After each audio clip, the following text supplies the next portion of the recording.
Relax, relax. Don't panic, don't panic. It's okay. Good evening mga kapatid. Tanungan time na dito sa paboritong game show ng mundo, ang Who Wants to Be a Millionaire?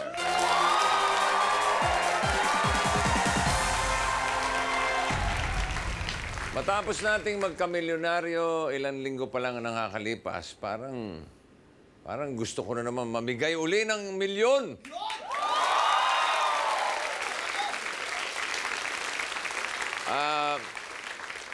Okay ba yun sa inyo, audience? That's okay, bossy!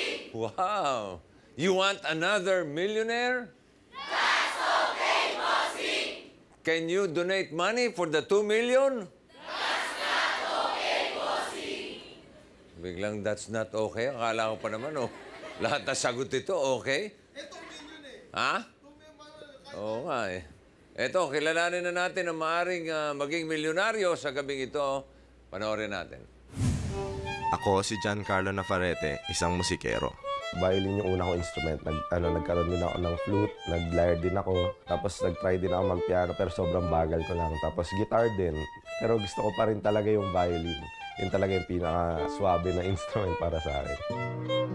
Nawala na din sa tono yung life ko kasi yung first course ko nga, hindi ko siya natapos. Bagsak-bagsak. Ngayon, nasa tono na siya ulit kasi I'm on a course na passion ko talaga. Ngayon, na ako, Dean's Lister. Gusto ko siyang matapos kahit cum laude man lang. Ang himig ng aking buhay ay masasarap pakinggan dahil dalawang pangarap ko ang matutupad sa Who Wants to Be a Millionaire. Una, tutugtog ako sa national television, tapos umupo pa ako sa hot seat. Bossing, excited na akong pumunta dyan sa studio at tumugtog para sa iyo at para sa mga audience natin. Melody ko yon para sa 2 million. Sige, gusto mo yan eh. Please welcome Giancarlo Navarrete.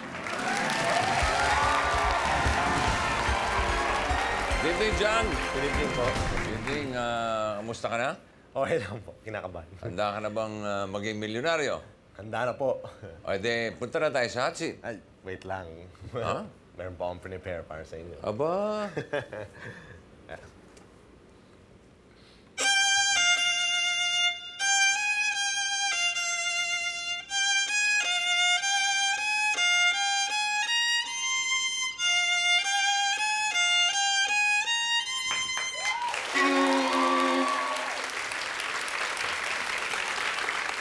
Roy, samahan mo nga sa talentadong Pinoy ito. Nagkamali yata ng sali ito, ah. Sa Who Wants ka talaga. Opo. Sige, sige. Upo ka na din sa atin.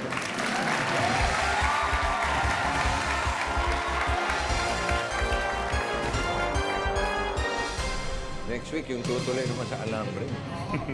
Lagi tayo Alambre nito, bago mag-hot seat. Tuloy tayo dyan. Alambre. Okay, JC. Yes po. 28 years old, isang violin teacher. Single ka pa. Opo. Since birth. At bata ka pa, hilig mo na ang mag-violin.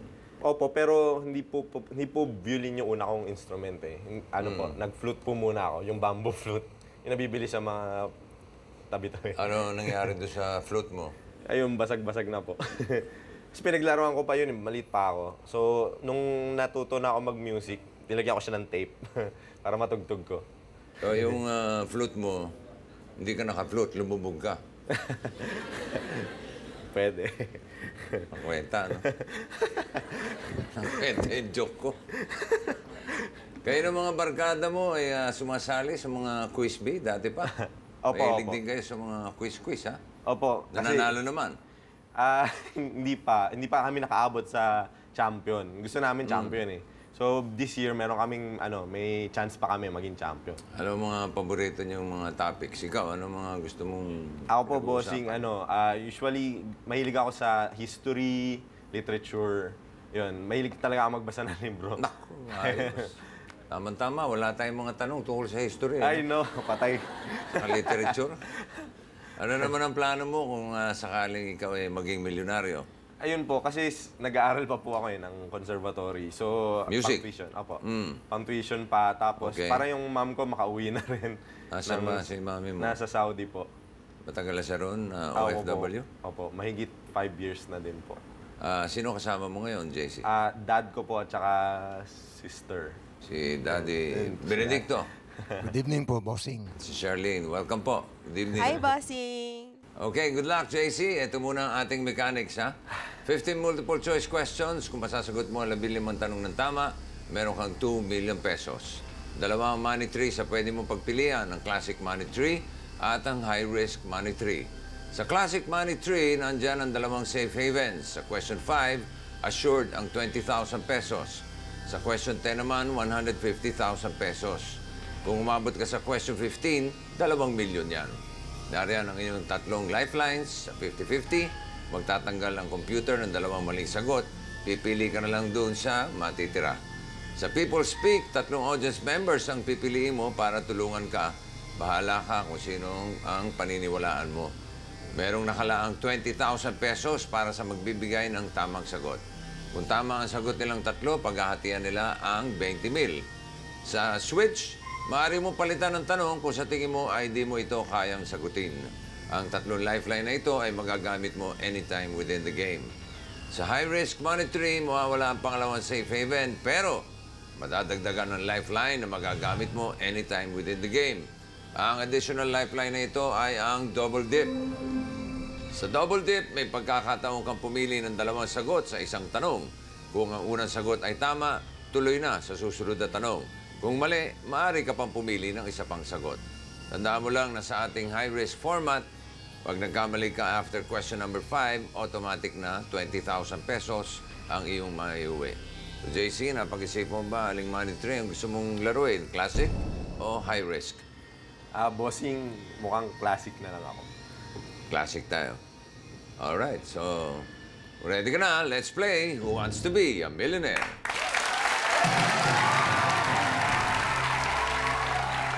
Unang tanong for 1,000 pesos. Saan gawa ang tsokolate? A. Coffee beans. B. Cocoa beans. C. Mungo beans. D. Jelly beans. Bossing B, cocoa beans. Is that your final answer? Final answer na po. Meron ka ng 1,000 pesos.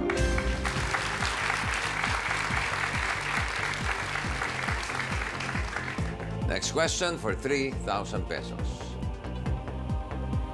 Anong machine ang iyong sasakyan para makarating ka sa iba't ibang palapag ng isang gusali? A. Speedboat. B.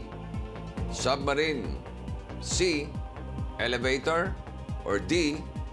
Washing machine. C, bossing. Elevator po. Is that your final answer?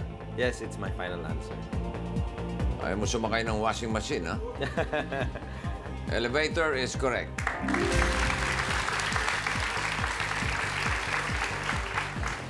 For 5,000 pesos. Anong propesyon ang maaaring mag-issue ng reseta ng gamot? A. Bumbero. B. Masahista. C. Pulis. D. Doktor. My answer is D, doktor. Is that your final answer? Yes, it's my final answer, bossing. Doktor is correct.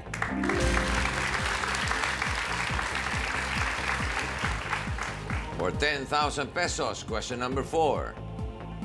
Ano ang kadalasang ginagawa sa lufa? A.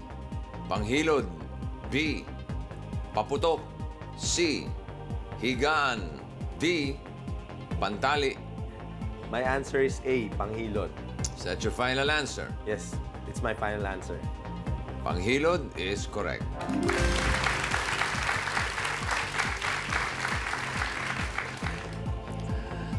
Para sa siguradong 20,000 pesos, question number 5.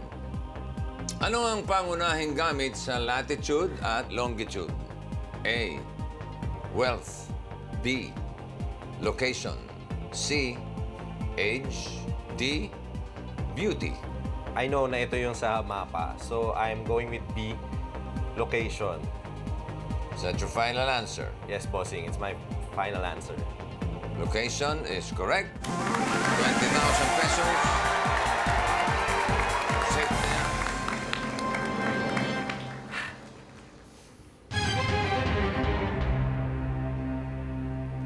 Question number 6 for 35,000 pesos. Saang kalsada nakapaibabaw ang Skyway? A. Commonwealth. B. Rojas Boulevard.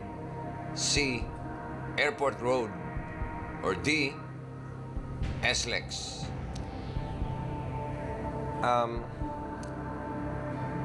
Taga-South ako, bossing. So, alam ko to.